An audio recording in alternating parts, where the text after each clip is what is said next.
இன்னைக்கு நம்ம ஈரோடு வில்லர்சம்பட்டியில் இருக்கிற ஃபெமினைன் சானிட்டரி பேட்ஸோட ஹெட் ஆஃபீஸ்க்கு தான் வந்திருக்கோம். ஃபெமினைன் ஃபவுண்டரான கோமதி மேடம் அவங்கள மீட் பண்ணி அவங்க கிட்ட ஃபெமினைன் பத்தி சில கொஸ்டின்ஸ் கேட்க போறோம். வணக்கம் மேம். வணக்கம் மேம். ஃபெமினைன் பிராண்ட் நல்லா பண்ணிட்டு இருக்கீங்க.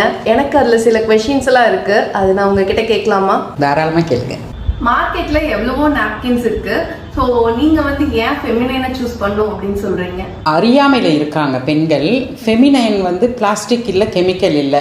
கெமிக்கலும் பிளாஸ்டிக்கும் இருக்கக்கூடிய மார்க்கெட்டில் இருக்கிற நாப்கினை பயன்படுத்தும் போது உள் உறுப்புகளை நம்ம பார்க்க முடியாது. பிரச்சனைன்னு வரும்போது அந்த பிரச்சனையோட சதவிகிதம் அதிகமான பிறகு தான் நமக்கு தெரிய வரும்.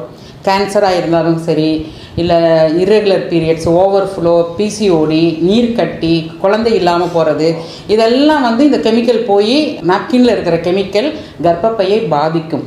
ஃபெமினைன் பயன்படுத்தினா கர்ப்பப்பையில் மட்டும் அல்ல, உள்ளே இருக்கிற எல்லா ஆர்கனுமே பாதுகாக்கப்படும்.